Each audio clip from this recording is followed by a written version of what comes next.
Aloha, dear friends. Welcome back to part 4, I always have to check, of this reading of the March 2nd, 2013 letter from the Universal House of Justice for my fellow impassioned Baha'is, fellow Baha'i nerds, and just anyone who wants to understand how we can be active movers and shakers towards social progress and social good while not falling into the trap of being political, which is part of the Baha'i faith to be non-partisan and non-political. So how do we do that, right? And so I'm trying to study these amazing letters and guidance that we've been given and internalize it and understand it with you. So we're jumping in a little bit past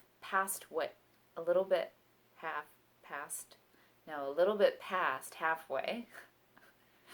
Hang on to your seats, you guys. There's a link below if you want to read along, and we're starting in If the Web of Relationships. That's where we're starting.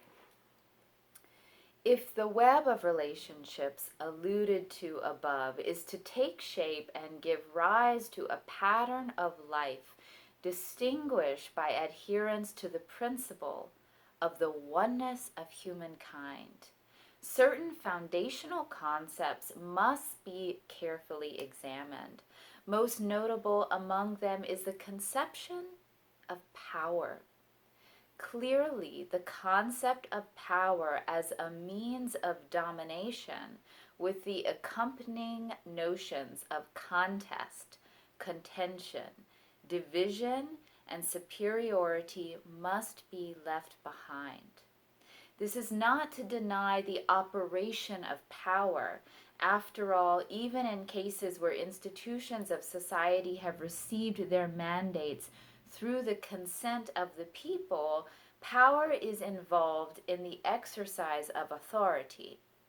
But political processes, like other processes of life, should not remain unaffected by the powers of the human spirit that the Baha'i faith, for that matter, every great religious tradition that has appeared throughout the ages, hopes to tap.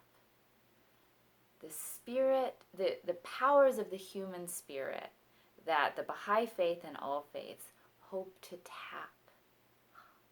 The power of unity, of love, of humble service, of pure deeds. Associated with power in this sense are words such as release, encourage, channel, guide, and enable. Power is not a finite entity which is to be seized and jealously guarded. It constitutes a limitless capacity to transform that resides in the human race as a body. Whew, you guys, perhaps you noticed how much that hit me. Okay, first, the reorientation that unity, love, humble service, pure deeds, that these are powers. This isn't weakness. This isn't Pollyannaism. This is power, love, unity, humble service, pure deeds. And then this complete reorientation opposed to seizing power and jealously guarding.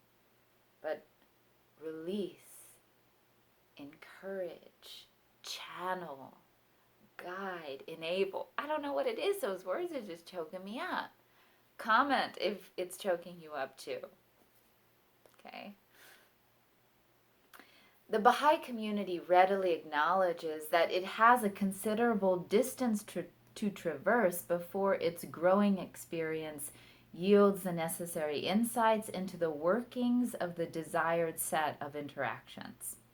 We have a ways to go. It makes no claims to perfection. To uphold high ideals and to have become their embodiment are not one and the same. Man, these guys are good. Myriad are the challenges that lie ahead, and much remains to be learned. The casual observer may well choose to label the community's attempts to surmount these challenges as idealistic. Yet, it certainly would not be justified to portray Baha'is as uninterested in the affairs of their own countries, much less as unpatriotic. However idealistic the Baha'i endeavor may appear to some, its deep-seated concern for the good of humankind cannot be ignored. And given that no current arrangement in the world seems capable of lifting humanity from the quagmire of conflict and contention and securing its felicity, why would any government object to the efforts of one group of people to deepen its understanding of the nature of those essential relationships inherent in the common future towards which the human race is being inexorably drawn? What harm is there in this? Within the framework traced out, I should just comment. I mentioned how this letter is answering how to be socially engaged without becoming political, but just in case you're just now tuning in to part 4, this was written directly to the Baha'is of Iran, addressing their situation of oppression.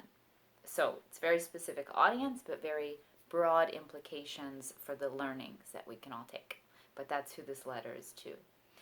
Within the framework traced out by the above ideas, then, it is possible to consider the second dimension of the Baha'i community's efforts to contribute to the advancement of civilization, its involvement in society at large.